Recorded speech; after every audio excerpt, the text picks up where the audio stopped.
What is up, guys? Let's talk about the V-Mech M1 hopper.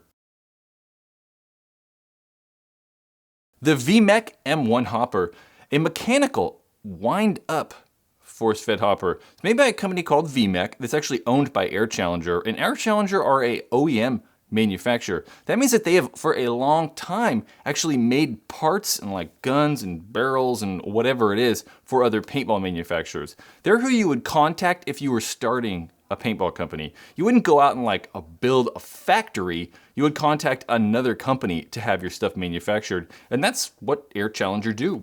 So they're not new to manufacturing, they just don't typically make a lot of products for themselves. When I first saw this thing, it's kind of blown away, right? Like 2018, I did not expect to see a product like this. Totally looks like it's from 2004. It's a little weird. So to make this thing work, you actually have to wind up the back. You turn this big, huge dial, winds the spring up on the inside. When you let go, that spring like unravels or like uncoils itself and then spins like the auger or like corkscrew or screw on the inside that's catching paintballs and spinning and then forcing them down into the feed tube. The M1 hopper does take a bit of time to get going though. So you gotta wind the thing up 16 times to be able to get like full windage or like full feeding ability. It takes about 10 seconds and you're getting anywhere from 90 to 100 shots. 10 seconds doesn't sound like a long time, but you're in the middle of a game like shooting and all of a sudden your hopper stops feeding. 10 seconds is a while to sit there and wind this thing up.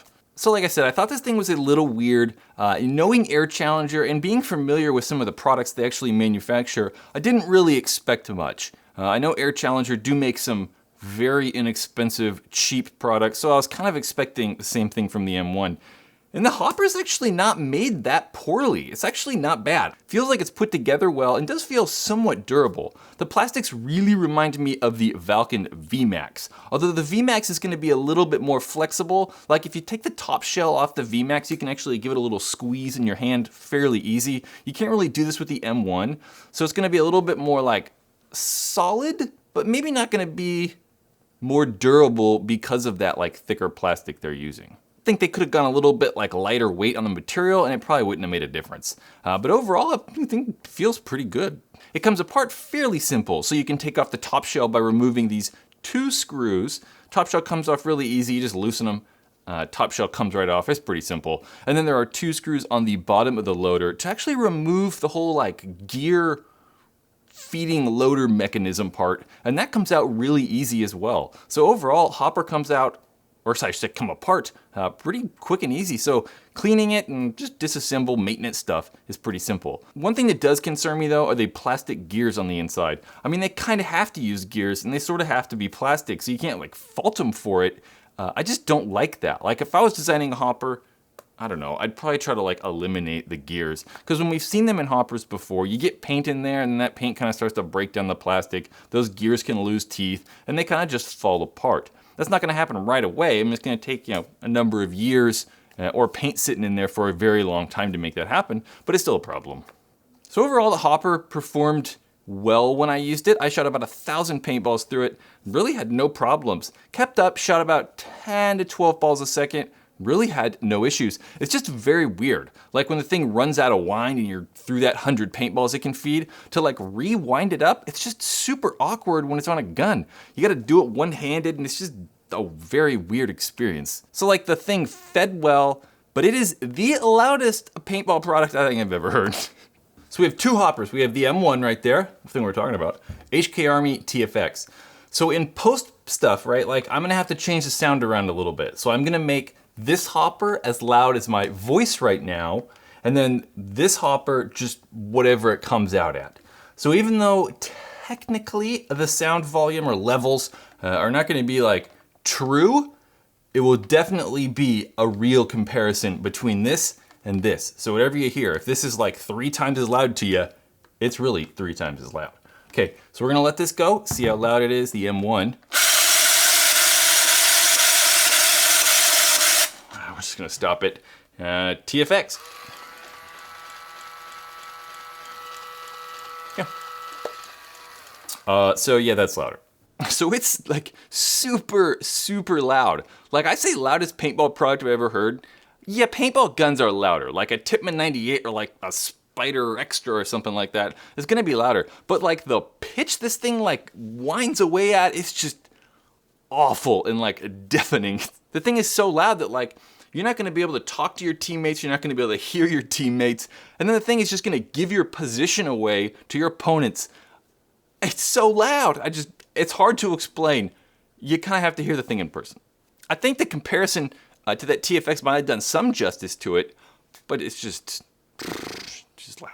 I have to admit though, like, it is kind of a clever design, and it is neat. Whether people are gonna use this or not, I do like seeing paintball companies or people just thinking outside the box, right?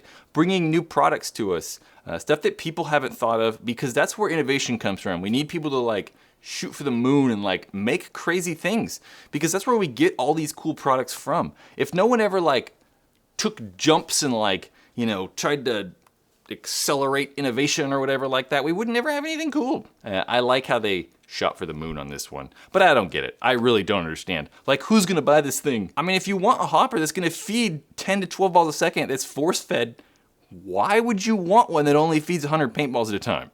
Like, you're gonna have an electric gun, you're gonna shoot fast, so you need something that feeds fast, and typically when you shoot fast, you're shooting a lot of paint.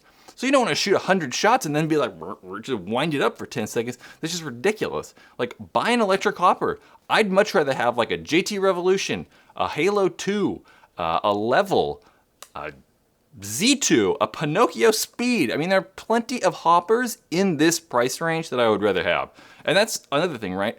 It is $45, which is, you know, sounds good. At $45, you know, it's not a bad hopper. But the thing is like, you can only buy it on like V-Mech's website. I'll put a link down there if you want to check the thing out. And they're charging $25 shipping from China, which, you know, was probably the right price. But $25 makes this thing $70, and like, it's not, $70 is too much. $70, you could buy a lot of other hoppers.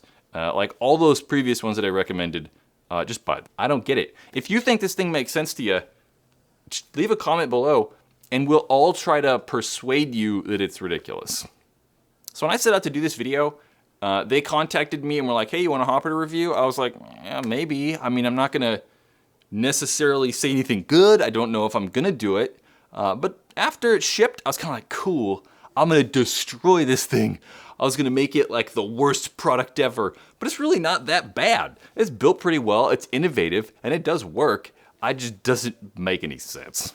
That's the M1 hopper, guys. Again, you can watch another video right there. We'll put another hopper video right there, and maybe like a review of, I don't know, the E-Mech. Go watch the E-Mech review right there.